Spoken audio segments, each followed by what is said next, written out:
Well, hello, welcome back. We're looking at the idea of letting it go today, which sounds extraordinarily simple, doesn't it? Most of the ideas in this course, in the context of this discussion, sound very simple. So, in practice, why is it so hard to let it go? We'll spend some time here today talking about that because it's very, very important. And it stresses the need for continued, ongoing, practical application as we're taught here in this course. So, what are we letting go? Separation. The sense of separation itself, the whole idea, it's perceived separation because we've never left our home in God. We've never left our source. Ideas leave not their source. You are the thought of God. In other words, an idea that has never left its source. Same with me. Same with your worst political enemy. Same with your ex. Same with your dog, your cat, people on the other side of the world whom you will never meet. All of us. So we're in chapter 5 here as we go through the text of A Course in Miracles, and it's entitled Healing and Wholeness. Section 2 is all about the Holy Spirit, and it's called The Voice for God, which is perhaps the most frequently occurring name in A Course in Miracles for the Holy Spirit. And as we've seen here in the most recent video, the Holy Spirit goes by many different names. Comforter, protector, teacher with a capital T, right? The answer with a capital A, the voice for God, the universal inspiration. And you may call the Holy Spirit whatever you like. In fact, this is your inner teacher. When I refer in just about every video, multiple times, repeatedly, to getting in touch, getting in contact with your inner teacher. This is what I'm talking about. So again, if you choose not to call your inner teacher the Holy Spirit, that's perfectly fine. A name is simply a label that we've made up. It is. It's a collection of sounds that we've gotten together and assigned meaning to. So you may call your inner teacher whatever you want. It is the content that matters, not the outward form, and a name is most definitely an outward form. What matters is, are you listening to your inner teacher? The call, which is the call to awaken, goes out to each and every one of us all of the time. The question then becomes, will we listen? When it seems that there are relatively few people really truly engaged in the spiritual path in the world, not just thinking about it or talking about it or paying lip service to it, really practically applying it and waking up, which is what we're invited to do. When it seems like there are so few people doing it, it's because not everybody is listening to the call, which goes out to each and every one of us. It's universal. And even fewer are choosing to heed it. Even fewer choose to practice. It's something that we all come to terms with here on the spiritual path, that it's one thing, and it is important to understand conceptually, to understand intellectually the material that we're studying.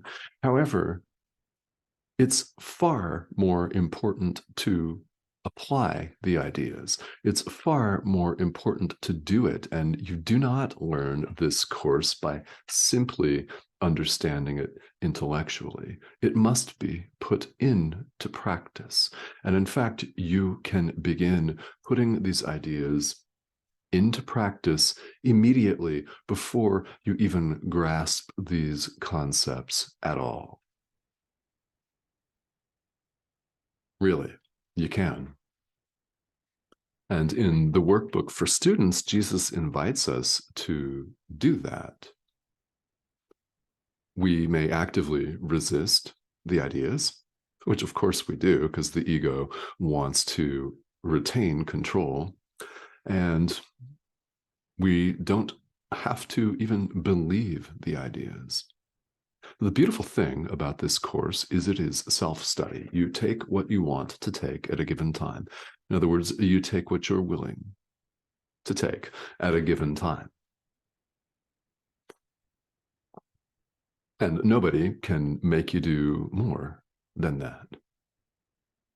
It's entirely up to you. Spirituality, as I'm fond of saying, is 100% an adult endeavor. It is. We take responsibility for our own lives.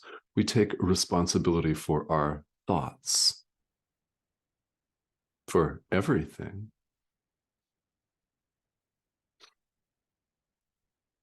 So when you look around at friends and family, people that you are connected with on social media, people you know, people you don't know, your neighbors, that's why it seems like there are so few people that are actively engaged in this material.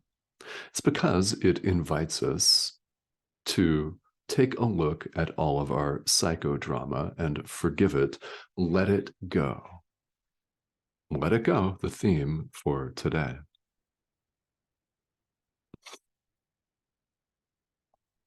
And plenty of people don't want to do that. That's all.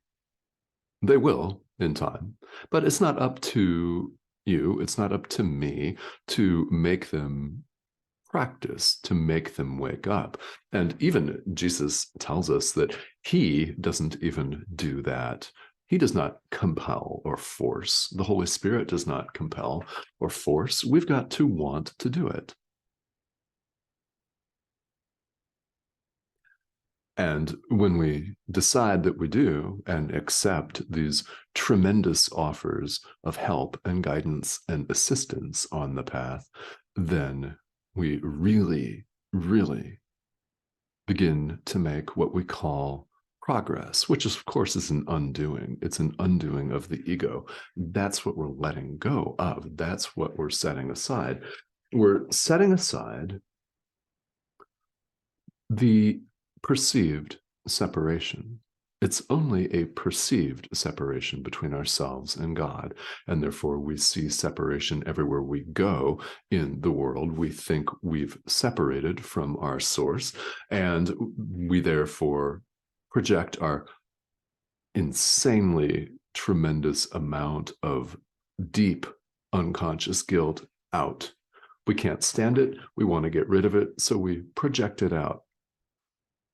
That is the definition of the world that we appear to inhabit.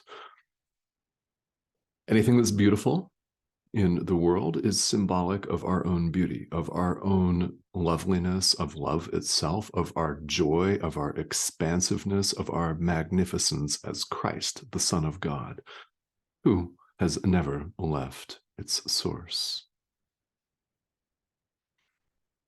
Can't leave it. Okay? Anything that we see in the world that's beautiful is symbolic of this beauty, of our oneness, of our limitlessness.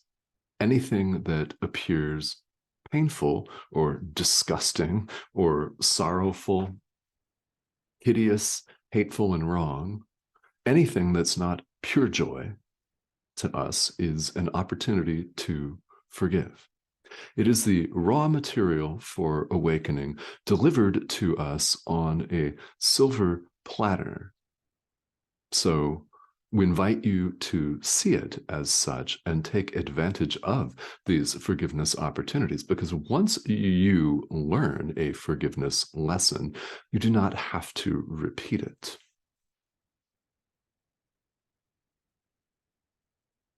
So in the first couple of paragraphs here, Jesus talks about the Holy Spirit, our inner teacher. And again, feel welcome to call your inner teacher whatever it is you want. Really.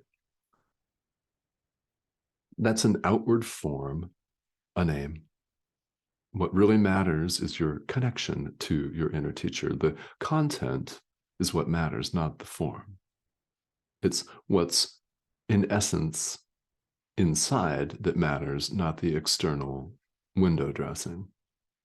That's all it is, a name, anything that appears outside us. Yeah. What's important is you're listening to the call and answering it. Now, I know that you've answered the call more than once because you're paying attention to this channel. You subscribe to this channel. And if you don't, then I invite you to do that. That's the subscription button right there. You've listened to the call. That's what has you on the spiritual path to begin with. It's your inner teacher that's urging you to pay attention. Will you do it? Only you can answer that. And I certainly hope the answer may be yes. The Holy Spirit promotes healing by looking to what we really are. Quick hint, it's not this. That's not us. The Holy Spirit looks beyond the outward appearances to the essence of who we are, to who we truly, really are. And when we place our mind under his guidance, under its guidance, if you prefer, under the guidance of your inner teacher, when we place our entire experience under the direction and the guidance of our inner teacher, then what happens is your inner teacher shows you, it directs you, it directs your forgiveness. It's a powerful, powerful prayer. Please direct my forgiveness. It really is.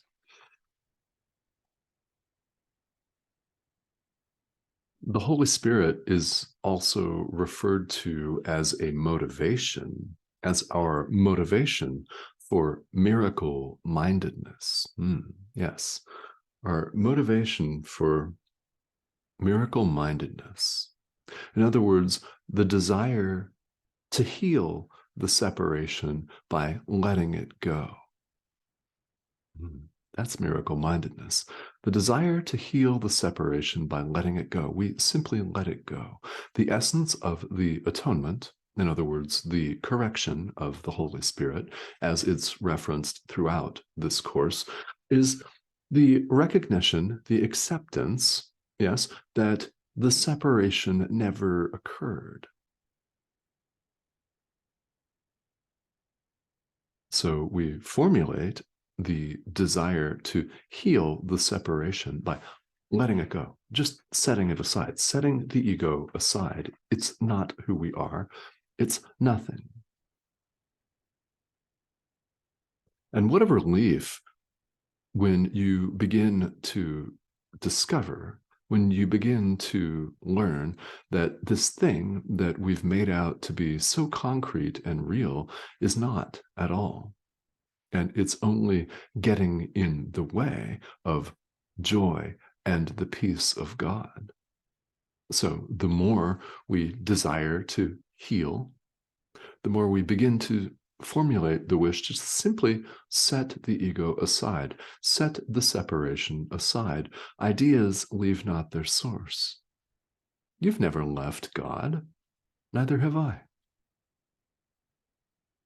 Who does that make you? Right?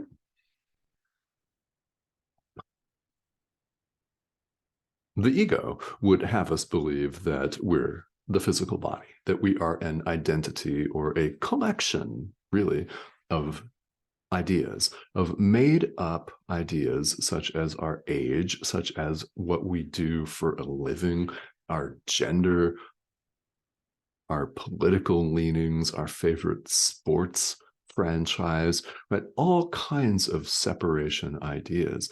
The ego would have us believe we're this giant complex morass, always separate from other giant complex balls of ideas, which we call other people. And in this confused, delirious state of mind, we define personal territory. And then, just like dogs, sometimes even more viciously than dogs, we defend that territory against all comers. We constantly perceive ourselves as under attack from without. Yet nothing is outside of us. How can that be? God is. Period. That means that only God is. Everything else is illusion. All of this.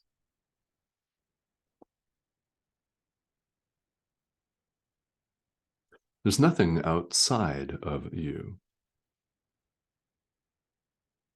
So when we forgive our brother, we're in essence forgiving ourselves.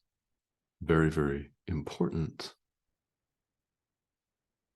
He's never done anything to us. Really. Even if it appears that you've been gravely harmed in this lifetime by someone that has been hurtful to you or abusive, there are many extreme examples. So how can we say that your brother never really has done anything to you? There is no separation of any kind. There is no separate you. There is no separate person out there. Nothing is outside of you. That means there is nobody out there. Now, here in the world as a practical matter, if you must keep yourself safe from this person, then do it. You must do that. There's nothing wrong with healthy boundaries on the path. And I can tell you from my own personal experience in this lifetime that it is entirely possible to forgive a series of decades-long abuse and at the same time keep a healthy boundary so that you don't continue to suffer that abuse. You can step away from that. And what I'm referring to is my own forgiveness of my own mother in this lifetime, which so far to date has been the largest forgiveness lesson that I have had, and by far the most extensive. And that is a matter that I am happy to elaborate on further, and it's worth several hours of discussion. But I do feel it's important to say this because this is one of the most frequent points of resistance that comes up when we're looking at this course, when we're looking at how actually to practice true forgiveness as this course points it out to us. There's this resistance of this person has been a bad man or a bad woman to me in my lifetime. I don't want to forgive them. Do I have to do that? You got to be kidding me. Have you had that come up? understand that we're looking beyond the appearance here. This is only an appearance. The world that appears to be outside us, we call it Earth. Again, just a name that we made up. That's all it is. A collection of sounds. I mean, really, that's what it is. And we are not a physical body. We are spirit. Ideas leave not their source. You've never left your source. So this whole discussion is really an invitation to let it go. And when you discover that you need help, ask your inner teacher for help. Ask your inner teacher for guidance in letting the separation go. Let the ego go. Lighten yourself and unburden yourself, please. Because letting it go is lightening yourself, literally. It's unburdening yourself. It really is. All right. So as I mentioned before, you're welcome to join me here on this channel. The red arrow in the corner is the subscription button, and I'd love to have you join me. We've got an ever-growing international community here, which is really wonderful. That's part of the beauty of this 21st century technology, isn't it? Is that we can, in real time, this is recorded, but we can relate to people and we can communicate with people on the other side of the world whom we'll never meet in person. And if I do, in fact, ever meet any of you in person, it will be a pleasure. However, there are many people out there watching. And it's a beautiful thing. So along those lines, if you have questions, if you have comments, please feel free to reach out, leave comments, ask questions here, because not only will you be benefiting yourself in the process, you'll benefit everyone else that's watching and paying attention. And that is a very, very beautiful and a positive thing. You can positively impact the trajectory, the spiritual journey, the walk, so to speak, of someone whom you'll never meet. You might be the reason that they start practicing true forgiveness and awaken. And that's a cool, beautiful thing indeed. All right, guys. Thank you, as always, for joining me. I will see you soon.